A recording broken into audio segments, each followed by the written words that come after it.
esto, digo, deja de ser un simple monólogo para convertirse en un biólogo.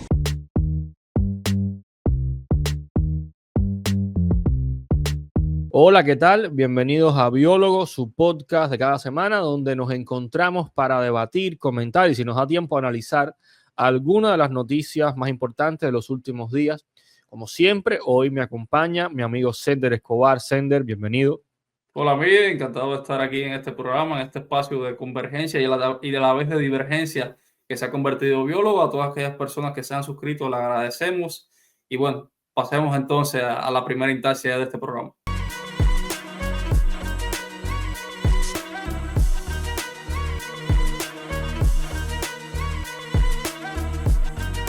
Y para empezar, tenemos un tema de Cuba, y es que esta semana trascendió que el gobierno de Holanda anunció su cierre de la embajada en La Habana, un cierre que además es una pausa indefinida, según anuncian, es decir, no hay noticias de cuándo esto se restablecerá. ¿Tienes alguna otra información al respecto?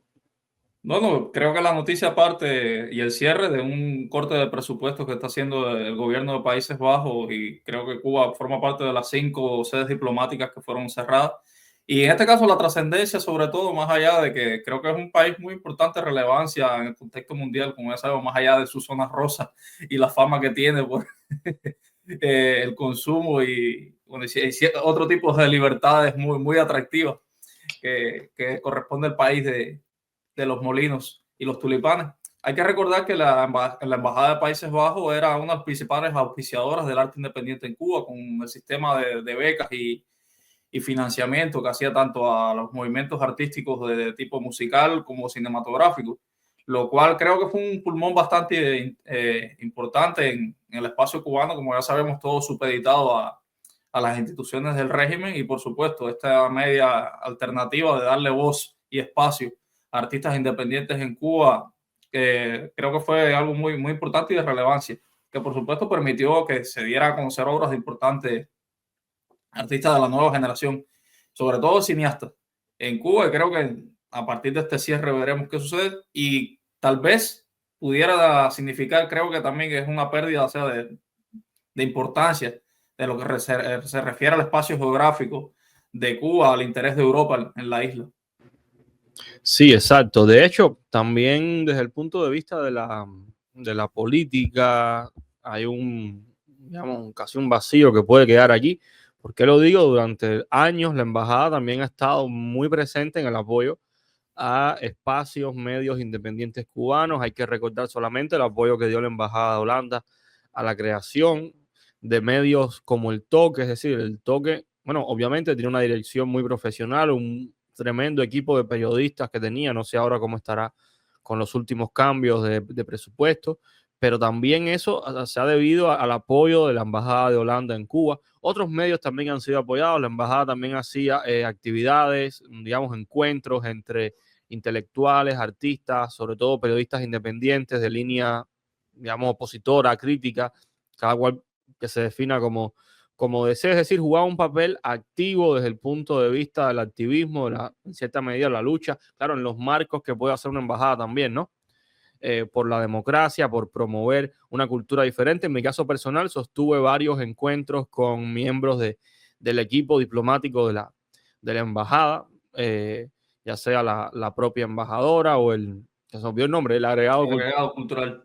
cultural, que era, no sé quién está ahora, pero poco antes de yo venir, el que había estado durante mucho tiempo, era una persona muy activa y muy comprometida con el periodismo independiente cubano. Entonces, esta salida puede en cierta medida afectar, ¿no?, a esta posición, que además estas posiciones, digamos, habían sido, posiciones políticas, quiero decir, han sido abandonadas tradicionalmente por parte del exilio de Miami, el exilio histórico. Es decir, hay que recordar que el exilio de Miami, por lo general, lo más visible, lo más mediático, incluso en medios de trascendencia como Radio Martí, históricamente habían estado apuntando hacia esa oposición dura, por llamarle de alguna manera, a esa posición autopercibida como de derecha, y había ignorado durante mucho tiempo, de manera general, insisto, esto no es que sea rotundo, sobre todo la oposición de acá, o dado menos espacio a grupos más cercanos a la izquierda o más al centro, o grupos con una posición más moderada, que no, por ser moderado no es que no pidieran el fin del régimen,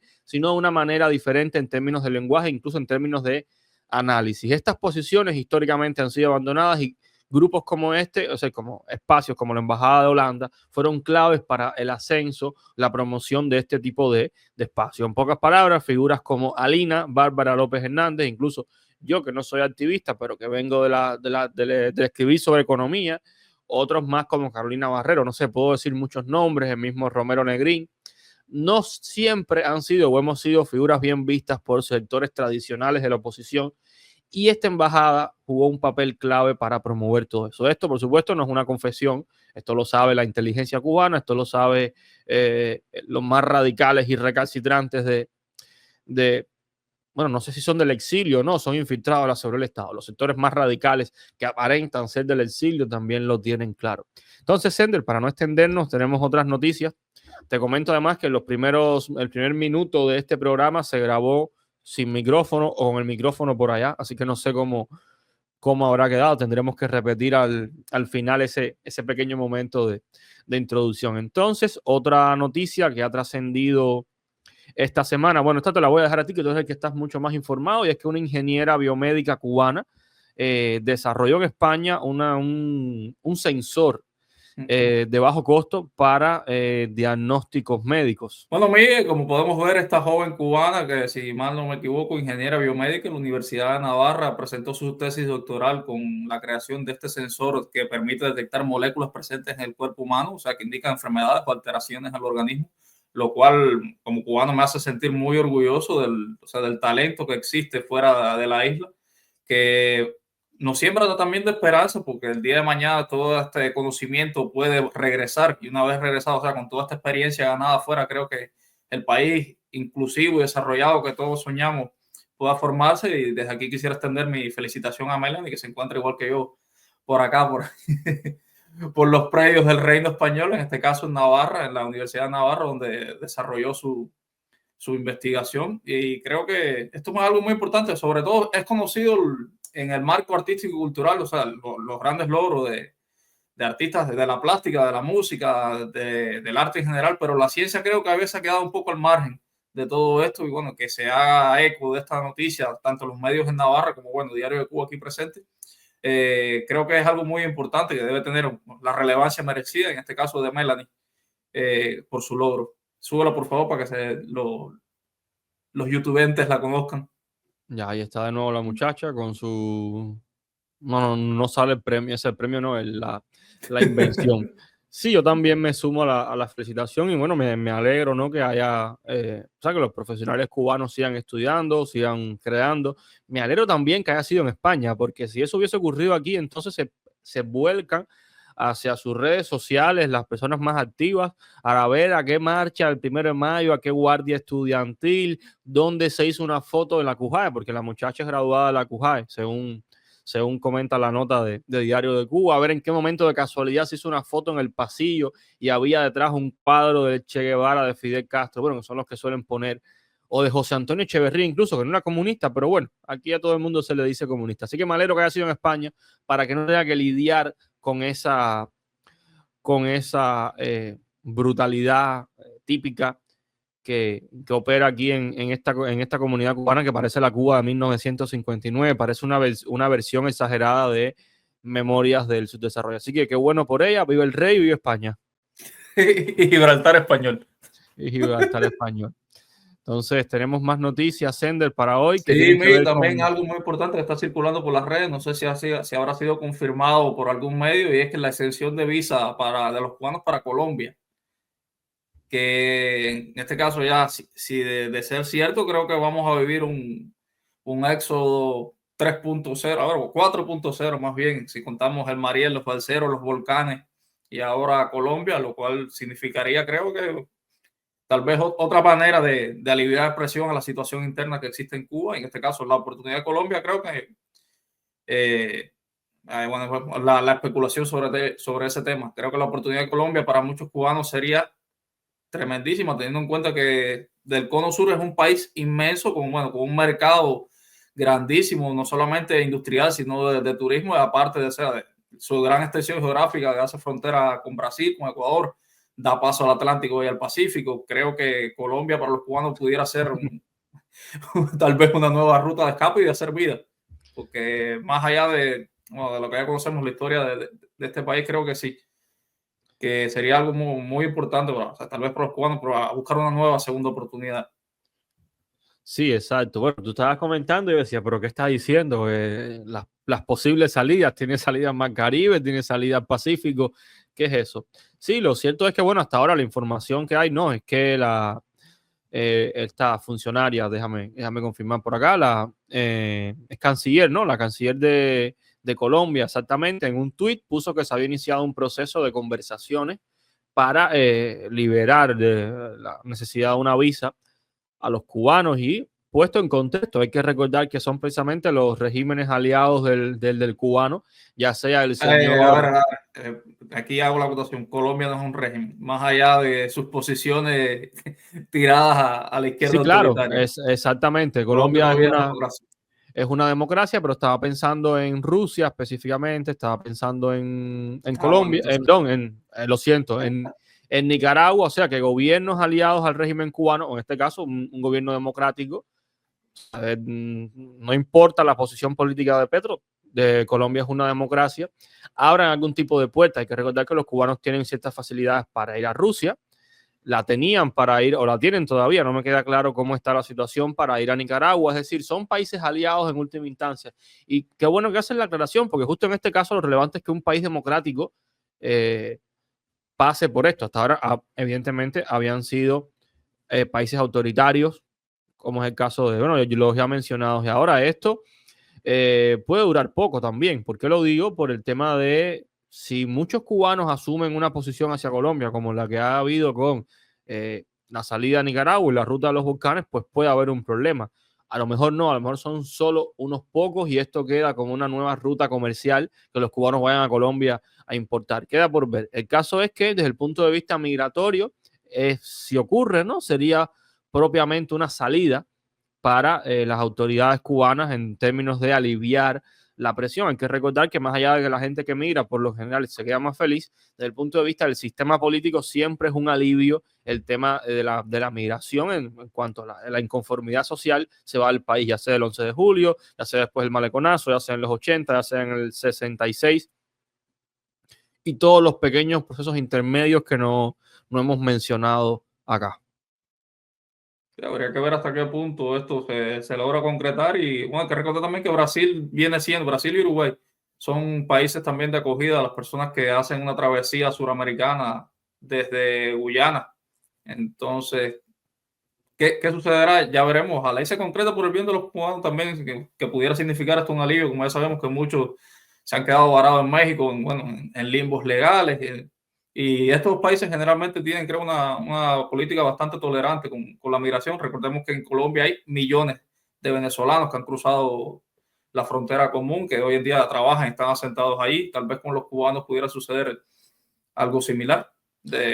Ojalá que llegue a buen puerto si en verdad se concreta esto de la Sí, extensión bueno, de visado. y que a los colombianos no se les suba el hacer Colombia grande otra vez y les dé por sacar a todo el mundo, ¿no? Esperemos que esa fiebre nacionalista improductiva no comience a apoderarse de un país que además ya tiene sus propios problemas internos con las guerrillas y la violencia, grupos paramilitares, pero que desde el punto de vista económico es un país que está bastante bien, que está progresando. Yo sé que en la ideologización de la excesiva de la política esto queda fuera, pero es un país que económicamente está bien. De hecho, acá en Sí, Estados una Unidos economía hay... estable. O sea, Colombia es una economía bastante estable dentro del marco de lo que acaba esto del cono sur, que si bien a veces vemos los precios de estos disparatados de 20,000, 40,000 pesos, a Sí, la hora del cambio no se echa a ver porque realmente es un país muy productivo. sí, pero tienen unos pesos muy poco pesados respecto al dólar, entonces parece terrorífico, pero no, es un país que, bueno, claro, está, por supuesto, Costa Rica, está República Dominicana, pero Colombia anda por ahí. Es decir, para un cubano, menos Haití, supongo, prácticamente cualquier escenario es favorable. Y bueno, Colombia es un excelente lugar, la comida, el clima. Y si se alejan de la violencia, insisto, todo va a Y la estar bien. Así música. que, y la música, así que espero que sea bueno y realmente que todo que esto se dé y que los que quieran escapar, que lo logren, porque uno está del lado de acá para desear a la gente que quédate tú para que lo tumbes. No, si yo me fui, pues no le voy a pedir a nadie que haga lo que yo no hice. Entonces, Sender, tenemos otros temas de Cuba. Esta semana hay muchísimas noticias de Cuba. Eso significa que vamos a tener poco espacio para analizar y mucho más para dar a conocer. En este caso, México también ha sido relevante la visita a Cuba del youtuber mexicano Luis, todavía. Bueno, sigue, tú sigue con Luisito. Yo te busco a Luisito ahora. Dale. El youtuber como mexicano Luisito Comunica, quien tiene nada más y nada menos la friolera de 44 millones de suscriptores en YouTube, cerca de 11 millones, más que la población de Cuba actualmente, de seguidores en Instagram. Lo cual entonces ha dado al traste o al margen más bien de las especulaciones sobre qué grabará Luisito Comunica en Cuba. Como ya sabemos, es un youtuber reconocido por sus viajes alrededor del mundo, donde muestra la realidad tal cual es, sin tapujos. Obviamente esto ha dado paso también a especulaciones de que si estaba en Cuba para lavarle la cara al régimen, qué es lo que va a mostrar una vez terminada su estadía en Cuba. No lo sabemos, la verdad. Yo le tengo buena fe a Luisito porque sigo su contenido hace muchos años, desde cuando en Cuba circulaba el paquete, que veía su contenido, hace ya desde la época de los dinosaurios más o menos, aproximadamente. Y qué mostrará, no lo sabemos, más allá de algunos shorts que han circulado por las redes. Como ya te digo, Luisito se caracteriza por ser una persona bastante honesta, acorde a la realidad que visita y la muestra tal cual, como ha sido en África, como ha sido en Asia, como ha sido también hace no mucho en Alaska. Y ya veremos entonces. No sé qué opinión te merezca a ti esto. Bueno, yo creo que esta película yo la viví, tú también, o esto es un remake de algo que ya hemos vivido. Así que voy a comentar algunas cosas. Yo creo que lo primero que pasa aquí es lo mismo de siempre. Vamos a ver por dónde empiezo. Mira, yo creo que los cubanos, cuando digo los cubanos, obvio, no es todo el mundo, ni siquiera sé si es la mayoría. Hablo de esta comunidad, no decir fauna, esta comunidad con la que hay que lidiar habitualmente en las redes, que es que se piensa que Cuba es el ombligo del mundo, que los cubanos somos los únicos seres del mundo y que el mundo está en deuda con los cubanos. Si este señor youtuber, por cierto, Luisito tiene una anécdota, fue uno de los pocos youtubers que cuando MrBeast hizo una especie de, no sé ni cómo llamarle, el super programa de YouTube donde invitó a los youtubers más vistos del mundo, invitó a Luisito no quiso ir y en una entrevista dijo que simplemente no iba a ir ahí a ayudarlo a monetizar, que tenía su propio programa, su propio espacio, y que le pareció simplemente una instrumentalización por parte de MrBeast para ganar audiencia, con la cual él no iba a ganar nada y que él no iba a coger su marca para aparecer en apenas unos segundos de un video de otro youtuber, lo cual es una estrategia de marketing interesante. Entonces, volviendo a Luisito, o sea que es un tipo inteligente, si él quiere ir a Cuba y grabar lo que él quiera y dar su opinión, que vaya y no nos debe nada a nosotros. Creo que hay que revisar quién quiera hacerlo, ¿no? Esto de por qué pensar todo el tiempo que el mundo está en deuda con nosotros, que tiene que hacer algo por nosotros. Tú suponiendo que él haga, digamos, lo terrible en su visita a Cuba y que tenga una posición que defienda, que lo dudo, ¿no? Porque solo hay que tener el sentido común puesto en el lugar y la honestidad puesta en el lugar correcto para ir a Cuba y cuestionar el sistema cubano. Es muy obvio, ¿no? Con la miseria, la pobreza, lo terrible que se vive en Cuba ahora mismo. Pero eso es importante, lo digo porque ya es posible, me estoy adelantando, a que empiecen con, ya tú sabes, Sender, ¿no? El Luisito es comunista. No, muy sencillo. Si Luisito va a Cuba y le gusta la playa cubana y dice que la playa está bonita, ay, Luisito es comunista. Si va a Cuba y le gusta la comida a un restaurante y dice que la comida cubana es muy rica, ojo, la comida cubana es muy rica a pesar de la escasez. O sea, las mujeres y los hombres y los cocineros y las cocineras y las madres y los padres y todo el mundo en Cuba, es como bailar. La comida en Cuba por lo general es rica. Hasta yo que no sé cocinar bien, cocino rico, ¿no? Entonces, si dice que la comida está rica, pues es un problema también. Y eso se ve venir. Esto es lo que pienso yo, que no debería ser objeto de gran debate en términos de estar cuestionando y sobre todo repensar este autoritarismo tan típico de que tiene que hacer. Hay que ver qué va, es decir, a qué va, qué es lo que dice. Y lavar la cara al régimen es una de las frases que más se ha banalizado en la historia de Cuba. Reciente, quiero decir, en el debate político actual. Una cosa es que haya sujetos como, dime algunos que los olvido, Manolo de los Santos, no sé, este grupito de youtubers de cuarta categoría, que no es youtuber, es un activista político, que han llevado a Cuba a hacer videos. Sí los hay, que los han llevado, eso sí es cierto, pero una figura como esta ya esté siendo acusada, que además personajes como él, como Planeta Juan, son personas que viajan por el mundo entero, no Cuba, el mundo entero exponiendo cosas que son interesantes y que vale la pena ver. Entonces, solo espero que no ocurra el desastre de siempre, donde se juzga a las personas, ya no solo los cubanos, ya la comunidad cubana ha llegado al punto de juzgar al no cubano con el deber ser político del cubano. Hay que recordar que una muy mala persona llamada Fidel Castro escribió una cosa, dicen que escribió una cosa que se llamaba La historia Mansolverá, y ahí hay un fragmento que él dice, pueblo, si de lucha se trata, y da una definición donde prácticamente Fidel Castro dice que pueblo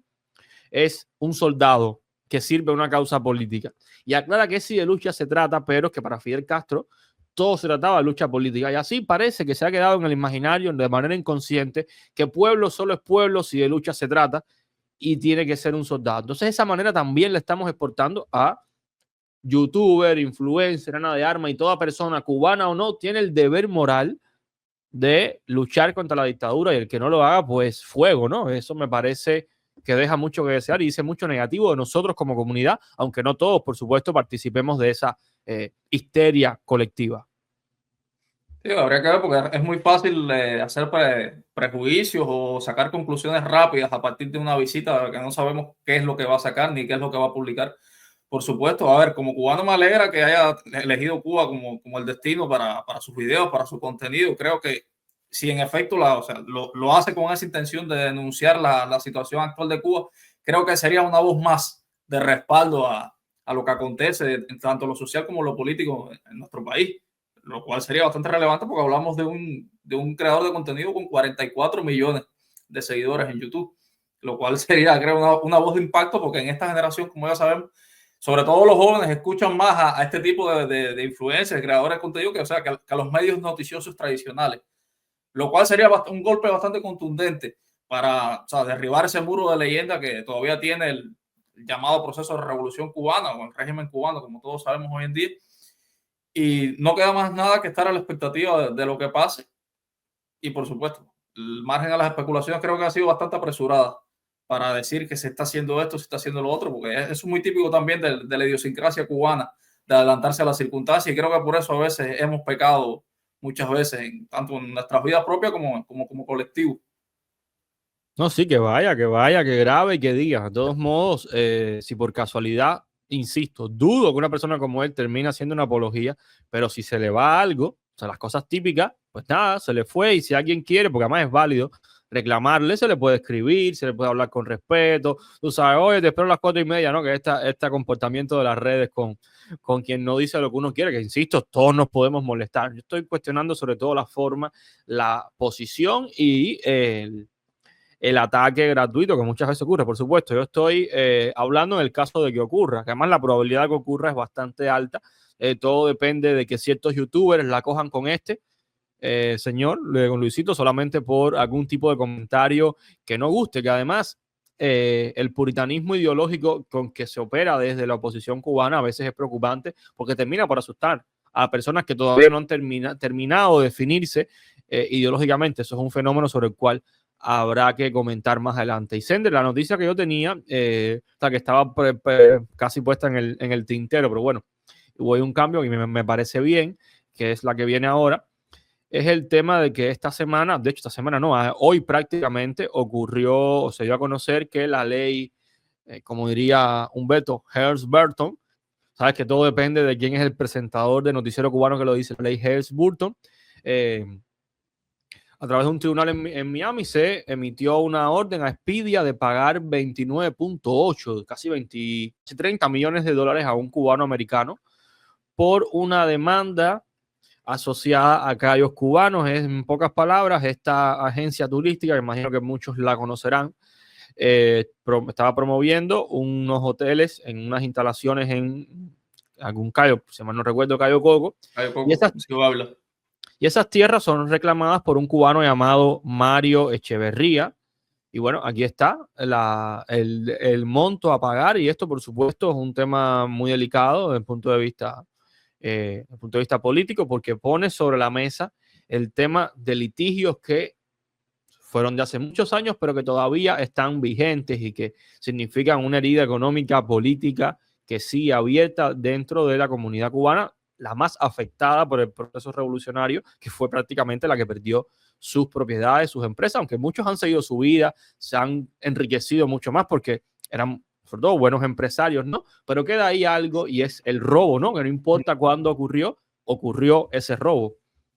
Sí, quiero resaltar una cosa sobre el señor Mario Echevarría, que creo que es uno de los cubanos del exilio histórico que debe ser reconocido a todas las instancias porque graduado como ingeniero trabajó nada más y nada menos para la General Electric. Estuvo muchos años aquí en España en una fábrica de televisores y luego retornó a los Estados Unidos donde trató con presidentes, trabajó con japoneses durante esta época de expansión de la compañía y bueno, fue retirado, o sea, jubilado con honores, que incluso él comenta, te digo esto porque vi una entrevista riquísima donde el señor Echevarría contó su historia de éxito empresarial y bueno, y también al final de esto comenta sobre esta demanda que tenía sobre la propiedad de su familia, en este caso era Cayo Coco, porque él era una familia de hacendados en este lugar y ya vemos cómo se está haciendo un poco de justicia al expolio que sufrió él y su familia, que lo habían ganado todo de manera decente, o sea, una familia tradicional cubana que precisamente por la llegada del autoritarismo en Cuba, él tuvo que salir, que incluso para que veas cómo son las cosas, tuvo que purgar su pecado de querer irse de Cuba picando caña. Entonces creo que se está revirtiendo la justicia histórica sobre las personas más afectadas por el proceso autoritario de la llamada Revolución Cubana. Sí, es bueno la aclaración, justamente por eso que dice que yo comentaba, de que estos no son precisamente, digamos, personas miserables desde el punto de vista moral. Al contrario, son personas que económicamente les fue muy bien y que siguieron creciendo. Simplemente esto es una cuestión de respeto, de justicia por la historia, que simplemente le quitaron todo. O sea, no son personas frustradas, al contrario, este tipo de reclamos suele venir de personas que continuaron su vida y que fueron, bueno, son reconocidas o tienen cierta trayectoria como este señor. Digo esto jugando, ¿no? O respondiendo a cierto imaginario que puede operar en Cuba en cuanto a estas personas. O sea, no son prácticamente personas sin principios buscando dinero. Todo lo contrario, solamente buscando reparación, más allá de que el monto es bastante significativo. Con ese dinero creo que podemos vivir el resto de nuestras vidas tranquilamente. Entonces, otra cosa, el señor Echevarría tiene casi 90 años. Entonces, sí. esta es una pelea histórica que él ha llevado por décadas. Sí, esto es más moral, o sea, no es que el dinero no cuente, ojo, pero que esta victoria para él es más lo moral que le está dando, el sentido de la reparación o el reconocimiento de que hubo una injusticia contra él, que no propiamente el dinero, sobre todo justamente por la edad que tiene y por su trayectoria en otros ámbitos.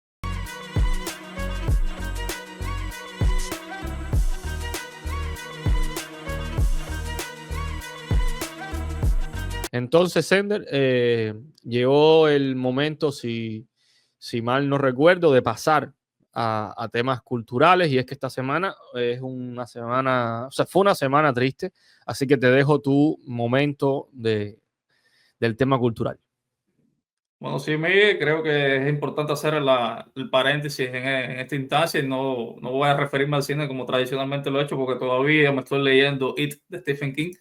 Pero bueno, vamos a hacerle una elegía, creo que uno de los escritores más grandes del universo, así más allá que haya dedicado su obra en lengua castellana, y me refiero al Premio Nobel de Literatura y ganador del Premio Cervantes, Mario Vargas Llosa, peruano, nacido en Arequipa, que el domingo pasado, mientras este programa estaba ya en el aire en YouTube, bueno, se conoció de su fallecimiento en Lima, o sea, él retornó a Lima después de una estancia prolongada en Madrid, acá en España, como ya sabemos, era ciudadano español, marqués, reconocido por don Juan Carlos, o sea, él lo nombró marqués de Vargas Llosa, algo que él se lo tomó con mucho humor, y creo que, bueno, la trayectoria literaria de Mario Vargas Llosa, desde sus primeras publicaciones con Los Cachorros, Los Jefes, luego su primera novela, creo que, bueno, es todo un clásico de la literatura, La Ciudad de los Perros, bueno, la trayectoria literaria de este genio de la literatura, que en palabras del profesor Eduardo Eras León, lo consideraba como el mayor tecnólogo de la lengua española, y quienes hemos disfrutado, bueno,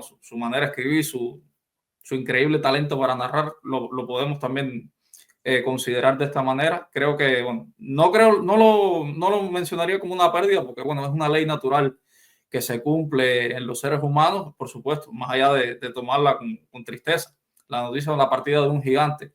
Pero creo que ahí está su libro, ahí está su obra y, bueno, toda la trascendencia intelectual que tuvo, que a mi consideración fue una persona bastante honesta consigo mismo, más allá de los cuestionamientos políticos. Bueno, tú comentarás un poco más sobre ello, pero yo creo que estuvo a la altura de sus circunstancias, tal vez de la exigencia de lo que él se comprometía a hacerlo. Creo que fue una persona bastante comprometida con su realidad, muy criticado, por supuesto, en Perú por haber mantenido una vida bastante prolongada en Europa, por supuesto.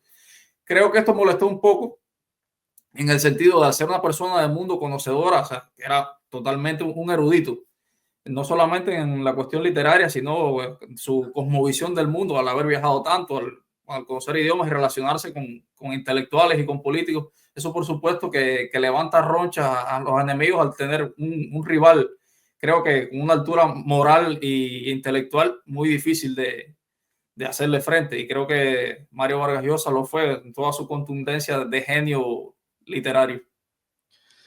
Sí, primero de la parte literaria, mis comentarios siempre van a ser los de un simple lector que con el tiempo uno aprende a diferenciar un buen escritor de un escribidor, como dicen algunos, ¿no? Y él evidentemente cae en el plano del escritor. Mi primer acercamiento a él evidentemente fue político. Te comentaba antes de empezar que prácticamente llego a la fiesta del Chivo solo por contrastar el otoño del patriarca de García Márquez, y por la edad que yo tenía en aquel entonces era evidente que no es una crítica, toda la épica del otoño del patriarca, esa manera que al final están jugando, ¿no?, con las mismas ideas del dictador, del asesinato del dictador, de todas las locuras del dictador.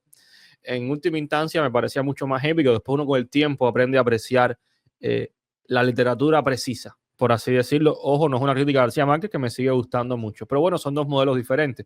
Voy a hacer casi una comparación Beatles, Rolling Stone, ¿no? Aquí yo creo que por ciertos momentos se me puede aceptar. Entonces, para caer en la política, que es la literatura como ejercicio profesional te corresponde más a ti que a mí, sí me gustaría comentar justamente del punto de vista político, ¿no?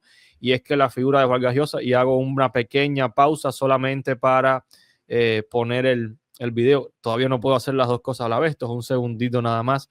Hay un famoso debate, intercambio de Mario con me ahorro los comentarios y opiniones, el señor Alce Kaiser, que ha sido emblemático, y no me voy a poner a comentar sobre ello, sino a recordar que desde el punto de vista político, Vargas Llosa era una persona que en sus inicios apoyaba la Revolución Cubana, y que a raíz del caso Padilla, eso creo que muchos lo saben, están muy claros, a raíz del caso Padilla y ver cómo trataba a un intelectual, rompe con la Revolución Cubana y tiene una etapa digamos, de aprendizaje, como todos, y termina en cierta medida cayendo en la derecha. Y esto per se no es malo. Yo creo que Vargas Llosa, como gran intelectual, yo lo comparo con Sabino en cuanto a, tenía desde el punto de vista moral una brújula correcta, estaba al lado de la justicia, de la democracia, de la libertad. Ahora, en la manera específica de escoger a las personas representantes de eso, sí se pudo haber equivocado, como todo el mundo, y muchas personas honestas en el mundo, y ahora voy a hacer paralelismos, que han apoyado a la figura de Hugo Chávez.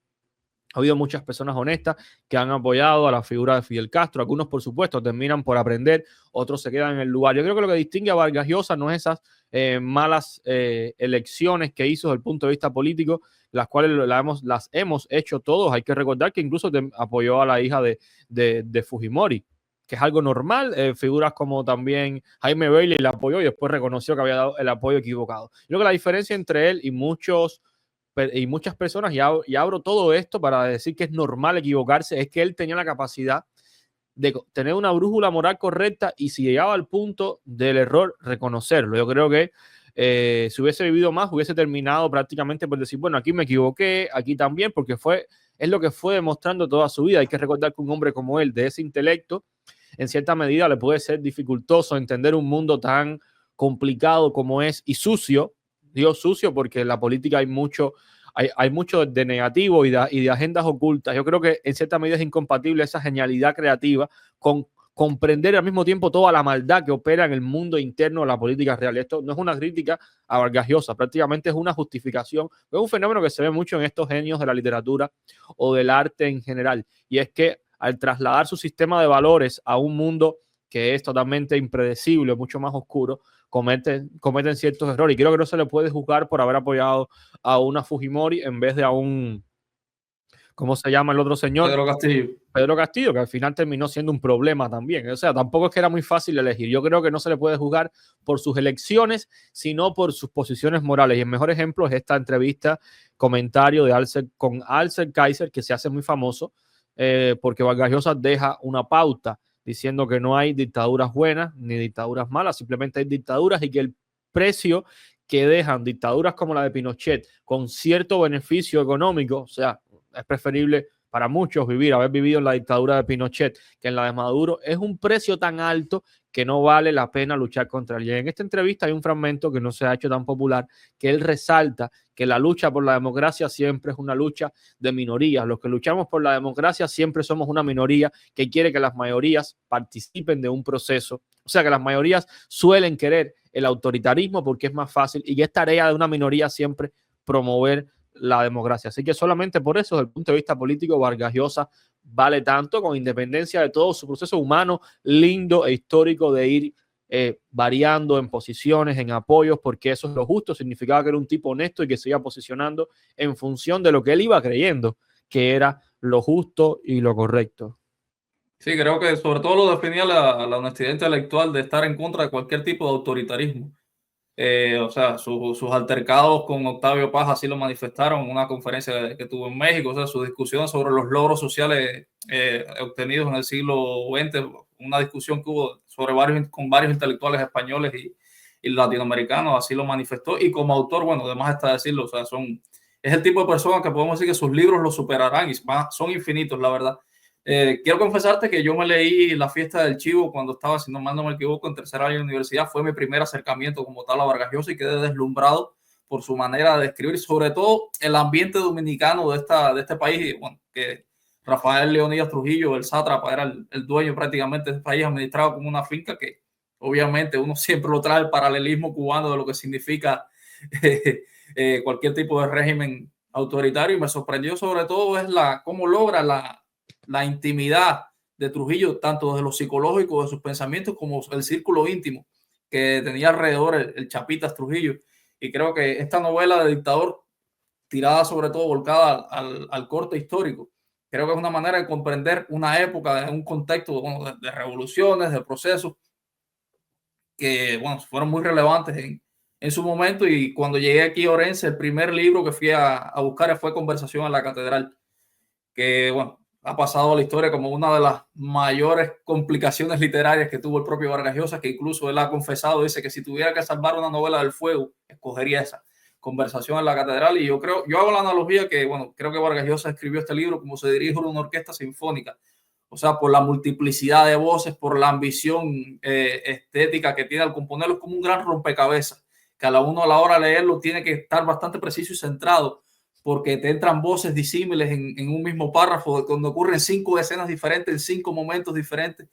Y creo que, bueno, la genialidad de Vargas Llosa de haberlo compuesto de esta manera, creo que fue, bueno, es un hito dentro de la literatura universal. Y creo que, bueno, más allá de eso, o sea, que solamente con menos de 40 años estaba viendo, para hacerle un homenaje propio, la entrevista que tuvo con el genial Soler Serrano, periodista español en A Fondo. Él le comenta, dice que ya su nombre se estaba manejando entre los ganadores del Nobel y tenía menos de 40 años. O sea, que ya podemos ver que un hombre de esa, bueno, corta edad, por así decirlo, o sea, a los años que vivió, ya estaba en el parnaso de los grandes de la literatura universal. Dice mucho sobre él. Y sobre todo también, tomando esto como justificación, recomiendo la película Pantaleón y las visitadoras, dirigida por el cineasta peruano Francisco Lombardi, basado precisamente en su novela de Pantaleón y la visitadora, la película homónima, que creo que es un divertimento total, donde vemos que esta difícil e inusual misión de Pantaleón Pantoja, el capitán que debe formar un pelotón de visitadoras, o sea, este nombre eufemístico para las prostitutas, para alegrarle un poco la vida a los soldados movilizados en las zonas más intricadas del Perú amazónico. La película creo que es una manera de gozarlo, o sea, y la novela todavía no me la he leído, por supuesto que voy a ir sobre ella muy pronto. Y también hago esta invitación para disfrutar también desde lo visual, como Francisco Lombardi, que es uno de los cineastas más importantes que tiene Perú, supo llevar esta atmósfera vargallosiana a la pantalla, y la invitación está hecha, y sobre todo este espacio, Miguel, es un gran homenaje para ese genio de la literatura que ya ha partido al cielo de los grandes, me refiero al gran Mario Vargas Llosa. Sí, me cogiste corriendo buscando la foto a última hora para agregarla. Entonces, nada, después de este momento, que es como siempre el momento de refrescar el programa, aunque en este caso, aunque es un tema de muerte por medio, tratamos de que sea lo más emotivo para bien posible. Continuamos con los temas terribles de hoy.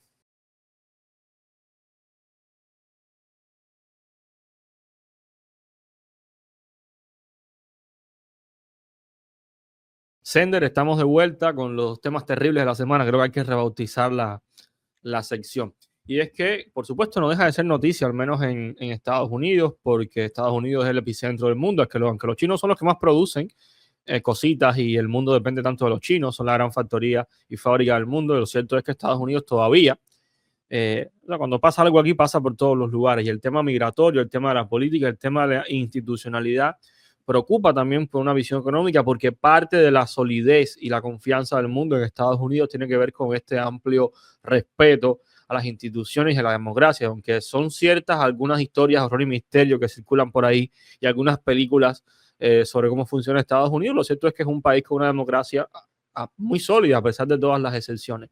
Y esa democracia está en una situación, digamos, delicada, y no es una cuestión ideológica, sino es algo comentado por expertos. Y es delicada por toda la proyección autoritaria que tiene el actual presidente y esta trama del forcejeo entre el Tribunal Supremo y la administración Trump continúa. Yo, desgraciadamente, puedo equivocarme si hago la cronología histórica de demanda, ganar la demanda, apelar, ganar la apelación.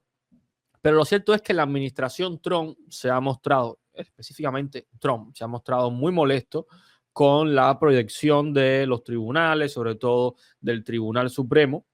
Y hay que recordar y resaltar sobre todo que acá en Estados Unidos no se trata del presidente Trump contra un Tribunal Supremo comunista, oficialista, digo, wokista, lo que sea, todas estas cuestiones izquierdistas. Hay que recordar que el Tribunal Supremo de los Estados Unidos es mayoritariamente conservador por razones que habría de comentar en otro programa, y hay que recordar por arribita que las élites republicanas o una facción de las élites republicanas han luchado por años por promover jueces conservadores dentro de el Supremo, a tal punto que hoy hay 6-9, o sea, 6-3, perdón, 3 demócratas contra 6 republicanos, y a pesar de esa composición, el Tribunal Supremo se ha mostrado brillante y genial. Aclaro esto porque no es Trump contra los progresistas ni los wokistas, es Trump contra un Tribunal Supremo conservador. Esa es la dicotomía que estamos viendo, y ese Tribunal Supremo conservador está demostrando que para ellos la justicia, el debido proceso, la ley está por encima de cualquier cosa, incluso de sus aliados o de sus compañeros ideológicos, o sea, que están dentro de la misma posición aparentemente conservadora. Y digo esto para llegar a la noticia, y es que el Tribunal Supremo prácticamente tiene en pausa, desde el punto de vista legal, las deportaciones a venezolanos que se encuentran en Texas. Y bueno, la noticia da mucho más allá, pero bueno, quería hacer una pausa para cederte un poco la palabra con este tema tan intenso, ¿no? Sí, que bueno, creo que sobre todo se impone el sentido común de las circunstancias, y por supuesto vemos aquí los contrapesos legales que existen en Estados Unidos, porque asusta un poco esta de la tendencia autoritaria que tiene el gobierno de Donald Trump, pero hay que recordar que está respaldado en las dos cámaras, lo cual que dice que puede obrar con total libertad, y me sigue llamando la atención de que la inacción total de los republicanos, que como comentamos en el programa pasado, creo que están Los sentados... demócratas, de los demócratas, perdón, de los demócratas, perdón. Están sentados en la barda comiendo palomitas y viendo cómo corren los toros en San Fermín.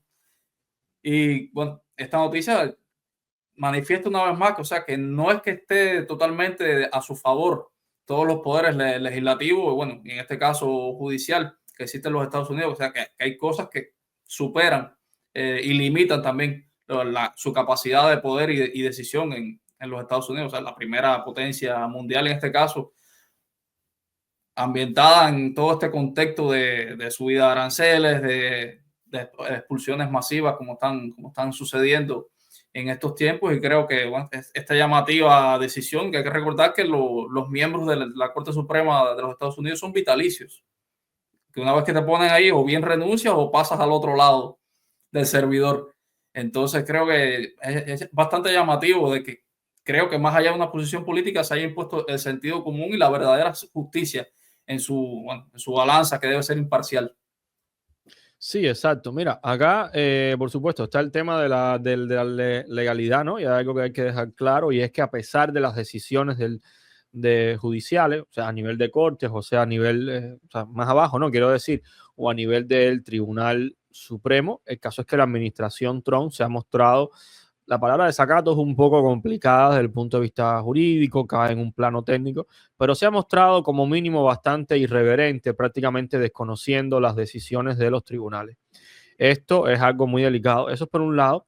Y lo segundo, ¿por qué la Corte hace esto? Porque, bueno, nadie puede decir que son comunistas, ¿no? Bueno, sí, sí lo hay. Siempre habrá algún loco despistado y desinformado que se atreva a llamarle comunistas o progresistas, a wokistas, a un tribunal supremo así tan a la ligera, como si además no fueran personas que se han preparado toda su vida para estar por encima del bien y el mal. O sea, son personas que no importa cuál es su preferencia ideológica. Te digo, la mayoría es conservadora y mira su posición. No es una cuestión Nombradas de por el ideología. propio Trump, incluso en su gobierno Exacto. pasado. Es una cuestión de valores. A estas personas, yo creo que en el mundo del fanatismo, en el mundo del dogmatismo, en el mundo del servilismo ideológico, esto prácticamente es impensable.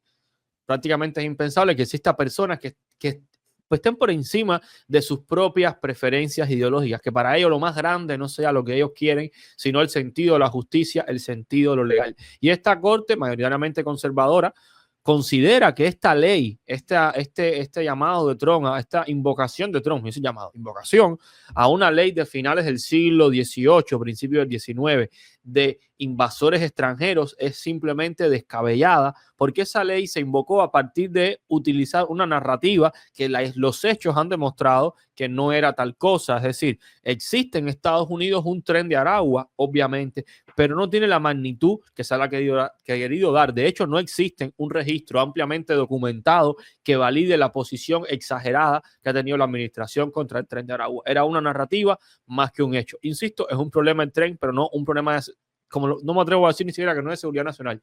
No voy a entrar ahí. No es la magnitud que le pusieron. Como mismo tampoco la migración ha sido el problema, tal y como se le ha presentado. Si bien los números de las fronteras han sido exagerados, por otro lado tenemos la situación del empleo y claro, el problema migratorio, insisto, sí lleva problemas. Hay ciudades que estaban prácticamente colapsando, como Nueva York. O sea, hay grandes ciudades que tenían problemas con, digamos, acumulación de migrantes en un lugar siendo una carga pública, porque no todo es Miami, no todo funciona tan bien en ese sentido como funciona Miami. Eso es una realidad. Pero ese problema migratorio no se podía, según consideran los jueces, obviamente, porque sí, puede haber un problema en determinadas ciudades. No se resuelve, evidentemente, invocando una ley de enemigos extranjeros, porque no son enemigos extranjeros, son migrantes y en última instancia son personas que vienen huyendo de una dictadura, porque los venezolanos vienen de una dictadura, los cubanos, bueno, obviamente venimos de una dictadura. Y claro, el que viene de una dictadura no tiene que venir con 7 banderas debajo de la dictadura. Uno huye porque en última instancia uno vive su realidad de la manera lo más natural posible. Cualquiera que viene de Cuba está huyendo de una dictadura, aunque después quiera regresar a ver a la familia, está huyendo de una dictadura, si no se quedaría en ella. Eso es una realidad. Y toda esta invocación de ley de enemigos, evidentemente, es ignorar ese proceso y además cuestiones de derechos humanos internacionales, como tiene que ver los derechos a la migración, porque hoy el conservadurismo, para mí no ilustrado, habla de que es un país que no es derecho, cuando en realidad esa idea tan estática de que se puede o no se puede emigrar en realidad tiene menos tiempo de lo que la gente cree.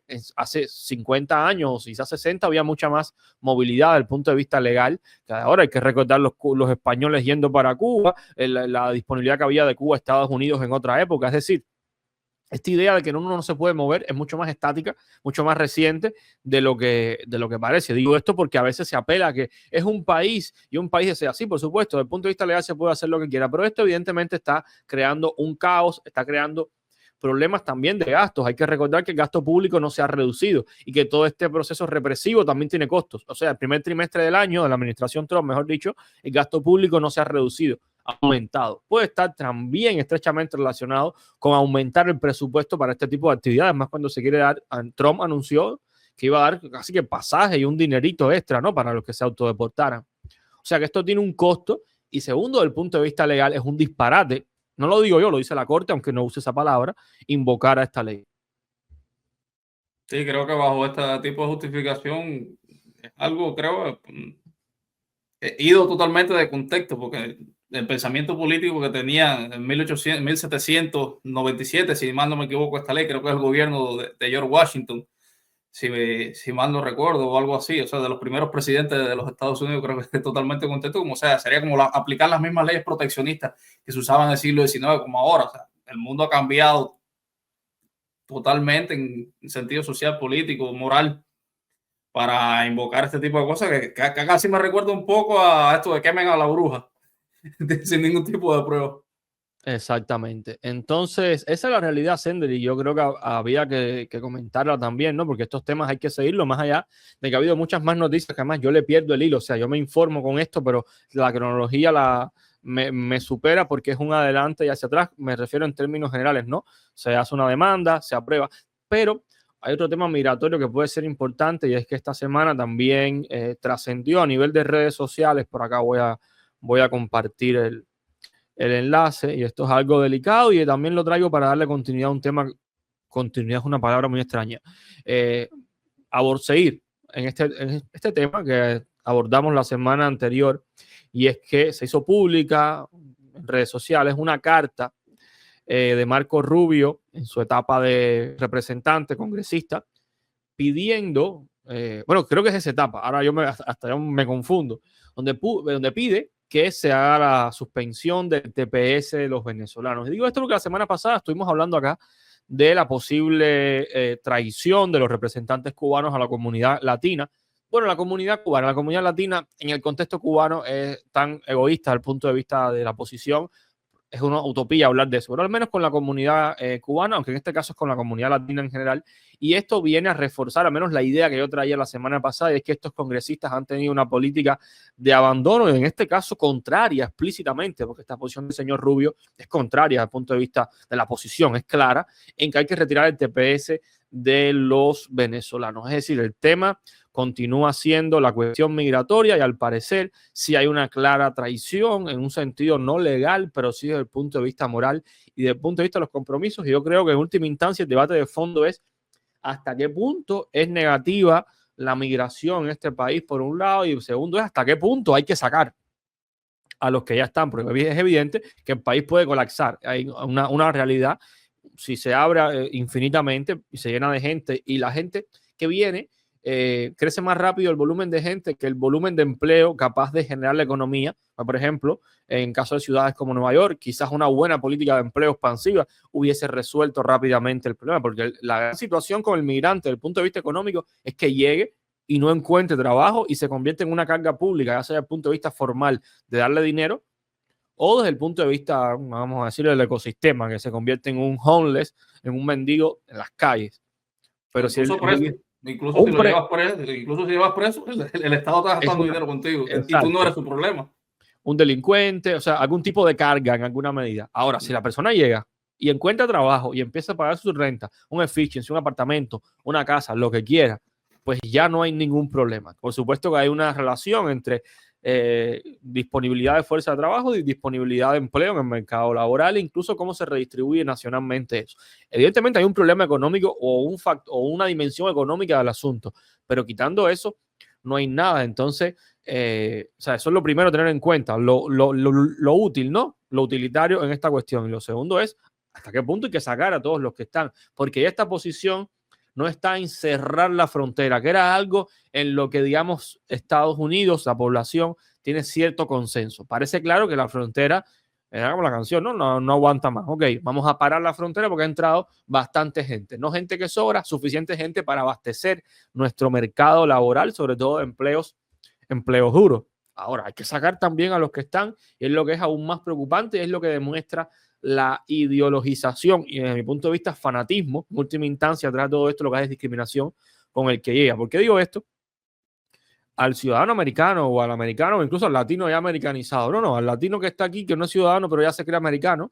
En última instancia, lo que le molesta, y esto lo he vivido, es el Juan Gutiérrez de 1,65 de piel morena que escucha música ranchera. Esa es la realidad. Eso es muy duro, pero lo que está molestando es eso, porque ese Juan que yo mencioné, que se me acaba de olvidar el apellido porque es inventado, en realidad llega a este país a trabajar 60 horas a la semana. A lo máximo se compra una troca, una camionetona de estas grandes y bonitas y trabaja como un salvaje y listo. La mayoría es eso. Entonces lo que les molesta es esa persona y que esa persona también tenga un grupo de derechos. Eso es lo que está detrás de esa discriminación, porque como dijo el señor Trump, eso envenena el alma de la nación. Entonces, ¿qué es lo que envenena? Ese fenotipo, esa cultura, es lo que está detrás, es lo que la gente cuando se sincera contigo te dice qué es lo que le molesta, es eso y no otra cosa. Entonces, por eso es una agenda ideológica y terrible. Ya claro que ese señor inventado, ese estereotipo que acabo de utilizar, no es peor persona ni es menos, y yo me atrevo a decir que aporta más a este país que el señor Jack de 1,85 con la mandíbula chapalante, sureño, de una zona muy rural. Y corriendo con un hacha por un pasillo. Y que se cree, sí, esto es masacre en Texas, y que se cree todas las... El Resplandor más bien, el Resplandor más bien. No, también, sí, porque estaba pensando en el personaje de los personajes estos raros de Masacre en Texas, que es el típico sureño rural. Pero ese sureño rural no es mejor persona desde el punto de vista del intelecto, o sea, no está por encima del punto de vista del intelecto, las referencias culturales, y no estoy diciendo que los dos sean la misma cuestión de mala palabra, estoy diciendo que los dos tienen el mismo valor y que los dos valen. O sea, no es que este no sirve y este tampoco, estoy diciendo que son iguales, son personas, y la diferencia entre este y este es que este nació aquí, el otro no. Y creo que ambos merecen respeto, lo que evidentemente está quedando fuera el respeto hacia el segundo por un puro racismo. Eso es una realidad de fondo en este país, muy difícil tocarla. Por suerte no es para todo el mundo, sino el país no tuviera los beneficios que ha tenido históricamente para los migrantes. O sea, eso no es todo el país, pero claramente esa es la posición política que ahora ha ascendido, producto obviamente de la manera en que los demócratas trataron el tema migratorio y se dejaron en cierta medida arrebatar el discurso sobre la solución al tema migratorio. El tema migratorio no es lo que ya están adentro, ese no es el problema, es todos los que podían seguir entrando. Siempre aclaro eso y cómo esta administración convirtió el problema también en los que ya están adentro. Sí, creo que cuando se impone este tipo de narrativas del prejuicio, más que del odio, vamos a hablar de la narrativa del prejuicio, creo que cae en rompe este hilo fino de quienes de verdad merecen estar en Estados Unidos, quienes de verdad se han incorporado con su trabajo, pagando impuestos, contribuyendo como tal a la sociedad norteamericana, y quienes han ido para delinquir, para hacer cosas terribles, que creo que ese tipo de personas, una vez identificadas, para afuera, el chacal de la trompeta, te diga afuera, en un país que se ha formado durante siglos por recibir a migrantes de cualquier tipo de procedencia, y lo ha convertido en esa gran nación que es, pluriétnica, y que por supuesto nosotros los cubanos tenemos una relación muy directa también de siglos por haber acogido allá a cientos de miles, entre ellos el propio José Martí, que vivió casi 20 años en los Estados Unidos, lo cual dice mucho de la importancia y el vínculo que tiene. Y más allá de eso, creo que sobre todo en el contexto cubano nos ha caracterizado un chauvinismo descomunal, inclasificable, que viene también al traste de esto que comentabas, del prejuicio racial, porque obviamente que hay fenotipos, digámoslo, un poco más europeos, que contrastan con este tipo de imagen física que viene del chaparrito, del trigueño, que viene, que trabaja y habla así de una manera que, sí, por supuesto, está abocado a los trabajos más difíciles que hay de la agricultura, la construcción, la jardinería, que por supuesto los encierra entonces en este paréntesis de que tú lo único que das es para esto y nada más. Y creo que eso es un daño terrible, sobre todo a esta población que está siendo bastante afectada, tanto por la narrativa del prejuicio como por las políticas, creo que mal instrumentadas en este caso. Exactamente. Bueno, Sender, estos son todos los temas de la semana. Se nos quedaron cositas, pero bueno, no podemos hacer tampoco un programa tan extenso. Mi Mi recomendación es que por favor se suscriban, lo sigan viendo. También un saludo para el señor Petro, que casi le llamo dictador sin serlo todavía, o si a lo mejor no llega a serlo. Hay que esperar a ver. Nada, desde Colombia también es una buena democracia. Y nada, nos vemos en una próxima semana. Recuerden siempre apoyarnos de la manera que puedan, que nosotros siempre lo vamos a agradecer. Un fuerte abrazo.